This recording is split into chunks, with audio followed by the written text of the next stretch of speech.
wildlife mission turns nightmare. Terrifying moment. Hippo flips boat and attacks ranger. In Kruger National Park, father watches in horror. A shocking wildlife incident unfolded at Kruger National Park in South Africa's Lowveld region when a hippopotamus violently capsized a conservation steamboat, throwing a ranger into the water while his father watched helplessly from a nearby raft. Now let's dive deeper and explore every layer of this story on our AI podcast. So, I want you to picture a scene for a second. It's a dead calm day. You're in the Lowveld region of South Africa, specifically right inside the borders of Kruger National Park. Beautiful area, very quiet. Exactly. You're looking out at a dam, and the water is effectively a mirror, which is completely still. You've got that heavy, that humid silence you really only get out in the deep bush. Oh yeah, that classic postcard image of an African safari. Right. It's serene. You're scanning the surface. Maybe you're expecting to see a kingfisher or, I don't know, maybe the snout of a crocodile basking in the mud. Which is usually what you'd be looking out for. Yeah, but then in literally a fraction of a second, the surface of that water it detonates. It really is an explosion. It's not a splash. A boat carrying a team of seasoned wildlife conservationists is just launched, physically thrown into the air. And we aren't talking about a small nudge here either. The reports from the sources we're looking at today describe this vessel flipping like a plastic bath toy.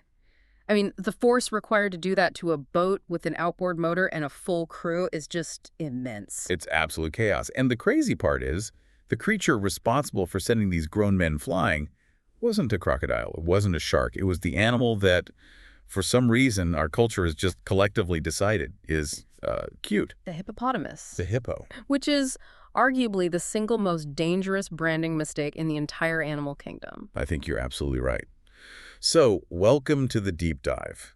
Today, we are unpacking a stack of reports centered around this really terrifying incident involving a conservation group called the Digital Ark. And we're going to look at the specific physics of that encounter, but also pull back and look at the broader data across Africa. Because we have statistics here that, honestly, they don't even seem real until you really dig into them. They are sobering numbers.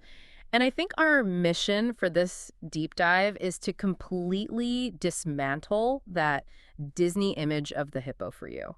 We really need to understand why even experts, people who literally do this for a living, can find themselves completely outmatched. Outmatched feels like an understatement when you look at the footage from the sources. It really is, because when you strip away the cartoons and the plush toys, you are left with one of the most aggressive, territorial, and biologically deceptive mammals on Earth. Yeah. This incident in Kruger is just a perfect case study in why the hippo is the undisputed king of the ambush. So let's set the scene for this specific incident, right? Because this wasn't a safari holiday gone wrong.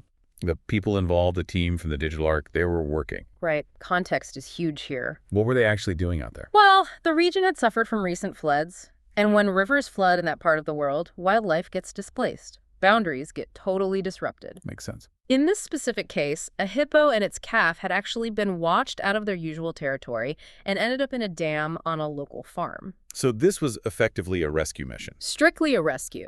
The plan was capture and relocation. The team included a ranger named Xander and his father, Andre Pynor, and they were equipped with tranquilizer guns. Dart guns. Exactly. The whole goal was just to sedate the animals and transport them back to a habitat where they could actually survive long term. Which just adds this really dark layer of irony to the violence that followed. I mean, they were literally there to save the animal's life. They were, but the hippo doesn't know that. And this is where we have to talk about hippo psychology for a second. To a hippo, a boat isn't a rescue vehicle. It's a threat. It is a massive, noisy threat. And unlike a lion or a leopard, which might give you a warning growl or do a mock charge to scare you off, hippos often just skip the pleasantries entirely. Right. So the report mentions Xander the ranger was on the boat when the attack happened. Walk us through the mechanics of that strike, because the word ambush implies they didn't even see it coming. They really didn't, and that is characteristic hippo behavior. They're amphibious, but they have this incredible ability to submerge with barely a ripple on the surface. Wow. We tend to think of them as surface dwellers, with the eyes and ears popping up like little periscopes. But they can navigate underwater with terrifying agility. Now, I read in the materials that they don't actually swim. Is that true or is that a myth? That is actually a key distinction. They aren't swimmers in the way a dog or a seal is. They're way too dense. They actually run along the bottom of the riverbed. Wait, they run? Yeah, they are semi-buoyant. So they essentially bound off the bottom in these long, low-gravity leaps. That's insane. So it's less like a submarine and more like a tank just driving on the river floor. Exactly. A tank that can move at alarming speeds. So in the Kruger incident, the Hippo strikes from below. It uses all that upward momentum from bounding off the bottom to just ram the boat. And the impact was violent enough to flip the vessel instantly. Instantly, sending Xander straight into the water. Now, this is the moment in the report that really grabbed me. You have Xander in the water. He's scrambling to get onto the overturned hull of the boat.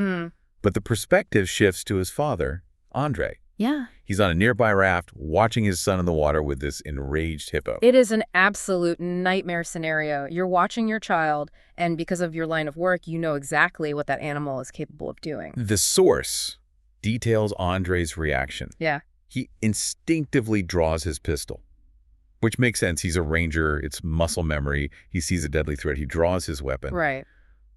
But then, and this is the part I really want to focus on, he doesn't fire. That moment of hesitation is probably the most telling part of the entire story. Andre later spoke to a Swiss newspaper, 20 Minuten, and he was incredibly candid about it.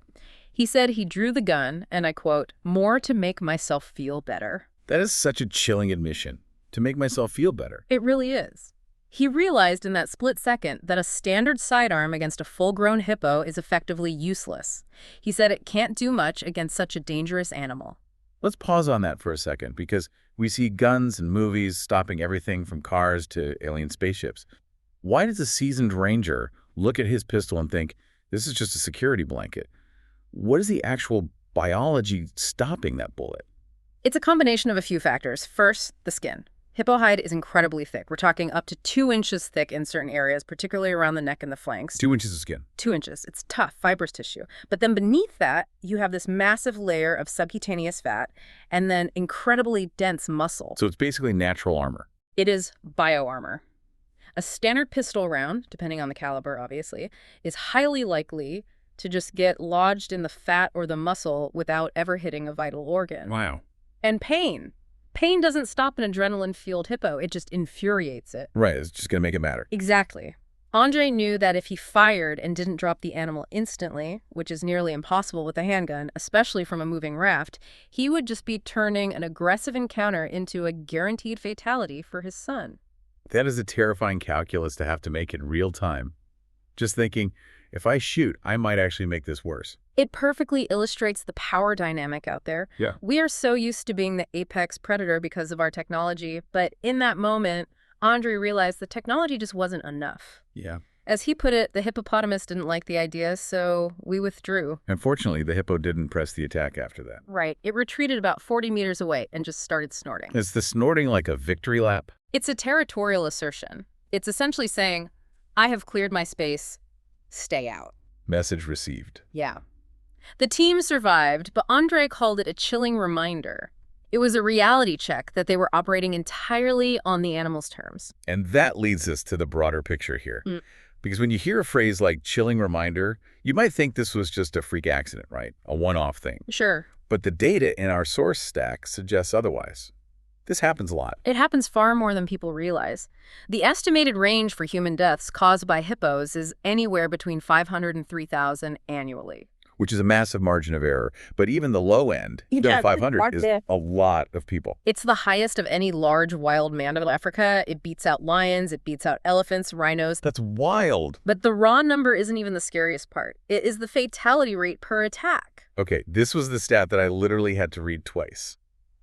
86%. 86%. That seemed impossibly high. Are you telling me if I get attacked by a shark or a lion, my odds of surviving are actually better than that? Significantly better. With a shark, often the initial bite is exploratory. It's a test bite. If you aren't a seal, they might just let go and swing off. Right. With lions, people often survive because the lion is trying to subdue its prey, and humans can sometimes fight back or be rescued by someone else before the actual kill happens. But with a hippo. A hippo attack is fundamentally different. It is not predatory. It is not trying to eat you. It is trying to erase you. Erase you. Wow. It's Pure, crushing aggression designed to eliminate a threat from its territory. They don't bite and release. They bite and crush.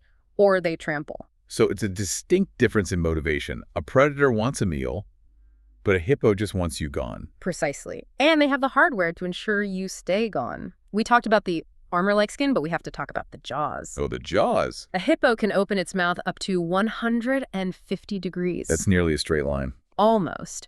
And inside that mouth, you have these self-sharpening canines that can grow up to 50 centimeters long. Half a meter. Yeah. And the bite force is estimated at around 1,800 psi, pounds per square inch. That's hard to even conceptualize. To put it in perspective, that is enough force to snap a canoe in half like a twig. It's enough to crush a human femur like it's a breadstick. And yet we grew up with the hungry hippo game. We have the dancing ballerinas in Fantasia. We've conditioned ourselves to think they look like these big wobbly marshmallows. And that is the deception I mentioned earlier. We equate round and fat with slow and jolly. Right. It's anthropomorphism at its absolute worst, because those marshmallows can sprint at 30 kilometers per hour. 30 kilometers an hour. On land and in short bursts in the water. That is faster than the average human sprinter. It is certainly way faster than you can run while wading through mud or shallow river water. Okay, so let's recap this for you. You can't outrun them. You can't outswim them because they are literally bounding along the river bottom. And apparently you can't even shoot them with a standard pistol. You are checking all the boxes for a definitive do not engage scenario. And remember, in the Kruger incident, there was a calf involved too. Right, the mother instinct kicks in. Hippos are fiercely protective. You combine a mother's defense drive with a bull's territorial aggression, and you have a recipe for absolute disaster. The Digital Arc team, despite all their expertise, crossed an invisible line. It really drives home that the phrase safe distance is highly relative. It is, and that's actually a perfect segue to another incident in our sources. This one is from March 2024 on the Chobe River. Yes, I wanted to get to this one because this wasn't a rescue team pushing their luck. This was a commercial tour boat. Right. It involved a skipper and tourists. One of the witnesses mentioned in the report is Jackie Boshoff. And these weren't people bushwhacking or doing conservation work. They were just on a boat, observing nature. And by all accounts in the report, they were behaving correctly, they were quiet, they were respectful, and they fully thought they were at a safe distance. And then? The direct quote from the report is out of nowhere. A hippo just began chasing the boat. And this brings us right back to that physical power we were talking about. The hippo didn't just ram the hull of this boat, it bit the outboard motor. It bit the motor, like the actual propeller assembly. The cowling, the hard plastic casing that protects the engine block. The hippo bit it and physically cracked the plastic casing. Okay, if you've ever been around an outboard motor, you know how dense that plastic is. It is designed to take a beating, to sit out in the baking sun, to handle constant engine vibration. It is incredibly tough. Yes. And the hippo just treated it like a dog's chew toy. It illustrates the jaw power perfectly, but it also illustrates the mindset. That motor was loud, it was hard, it tasted like plastic and gasoline, and the hippo simply didn't care. It wasn't deterred at all. Not even a little. It wasn't looking for food. It was looking to destroy the object that annoyed it. If that jaw had clamped down on a human leg or a torso instead of an engine cowling, It would have been game over. instantly, it creates this wild cognitive dissonance for tourists. 1 minute, you're observing nature, taking photos, feeling like a completely passive observer behind a screen. Yeah. The next minute, nature is actively hunting you down. In that Chobe incident, they got away with a broken motor and a terrifying story. Yeah. But the sources mention another tragedy in Zambia from May 2024, where the outcome was exactly what those statistics predict. Yes. This is the really somber counterpoint to these survival stories. It involved a 70-year-old tourist named Lisa Manders. She was on a safari trip. It's just heartbreaking. You save up, you go on this trip of a lifetime. And she was killed. The report states she suffered catastrophic injuries and died at the scene. Yeah. It validates that 86% statistic in the worst way. When things go wrong with hippos, they go wrong instantly and irreversibly. There is very little margin for error. It seems like the Zambia and the Chobe cases, the people were just incredibly unlucky. They were in the wrong place at the wrong time. But then we have this other incident in St. Lucia, South Africa. Right? This one feels different because the source material strongly suggests it was avoidable. This one definitely falls into the category of human error, or perhaps just a total lack of respect for the danger. St. Lucia is a very unique place because hippos actually roam the town streets at night to graze on the grass. Which is surreal. It's totally surreal, but the locals know the drill. You give them space, you stay away. But in this case, a female tourist didn't do that. No. There were bystanders literally yelling warnings at her. The report quotes people shouting, "He's gonna charge, get back." And she just ignored them. She either didn't listen or perhaps she just didn't believe them. She thought it was fine. And she was knocked entirely to the ground. Did she survive? She did, miraculously. But the aftermath is really interesting. The local authorities actually banned her entire group from returning to the park. Which I honestly think is fair. If you were going to blatantly ignore the stay back warnings with the deadliest mammal in Africa, you are a massive liability. Not just to yourself, but to the rangers who might have to risk their own lives to save you. It brings up the whole issue of boundaries. In the St. Lucia case, the human arrogantly crossed the boundary for a closer look. Right. In the Kruger case with the digital arc, the humans were trying to help, but they still entered the hippo's domain. The hippo doesn't care about your intentions. It doesn't care if you're a benevolent rescuer or a foolish tourist with a camera. It only cares about its space. Precisely. And when you are in their living room, you play by their rules, and their rules are simple. Leave or die. Speaking of the rescuers, let's circle back to Andre and Xander from the digital arc. Because after the boat flip, after that near-death experience in the water, after realizing the gun was totally useless, surely they called it a day. You would think so. I think most people would pack up their gear and go home. But Andre posted the video of the attack to Facebook, mostly to raise awareness, and he captioned it, "This is not staged. This is real wildlife work." Yeah. But the most striking thing was his attitude toward the mission itself. After all that, he said, "We'll try again another day." We'll try again another day. That is wild. It's the ultimate paradox of conservation. It really is. I mean, here is an animal that just tried to kill his son. It completely wrecked their expensive equipment. It proved beyond a shadow of a doubt that they're physically powerless against it. Yes. And the response is, okay, let's go back out there and save it. It requires a very special kind of dedication to do that work. It's about respecting the animal's right to be exactly what it is, even if what it is a killer. Right. They aren't holding a grudge against the hippo for being a hippo. That is a level of professionalism I genuinely struggle to comprehend. I think if a hippo threw me 20 feet into the air, I'd be retiring from the hippo rescue business immediately. I'd go save, I don't know, penguins. And no one would blame you. But it highlights that true conservation isn't about cuddling the cute animals. It isn't about the nice photo op for Instagram. No. It is about managing and protecting the difficult ones, the dangerous ones. The sources mention respect for boundaries, and I think the digital arc team learned exactly where those boundaries are that day. So pulling all these threads together for you, the biology, the statistics, the specific incidents, what does this actually mean for us? For the listener who might be planning a safari one day, or just someone who's fascinated by nature? I think the main takeaway is that safe distance is a complete myth when you're dealing with an animal of this capability. Or at the very least, it's a dynamic term. Because of the sheer speed. Right. If you're 40 meters away, you might feel safe. But if that animal can cover that distance in 4 or 5 seconds, you aren't safe. You're just lucky. It completely reframes how we should look at these animals. They aren't the dopey, sleepy giants we see in children's books. No, they are masters of deception. They appear docile, almost bored, right up until the exact moment they strike. Yeah. The Kruger incident is the ultimate proof. Even if you are an expert, even if you have the right gear, even if you have a gun, you are completely at the mercy of the wild. It is a really humbling thought. We like to think we're at the top of the food chain. But you put us in a river in the low veld with a pissed-off hippo, and we drop a few rungs pretty quickly. We become very soft, very slow targets. I want to leave everyone with a thought to mull over. We talked about the digital arc team going back into that water to finish the job. It makes me wonder, does true conservation require us to accept that nature isn't just something to be saved, but something that we should genuinely fear? Maybe that fear is what actually keeps both us and the animals safe in the end. That is a really powerful way to put it. Fear creates distance, and distance is safety. Exactly.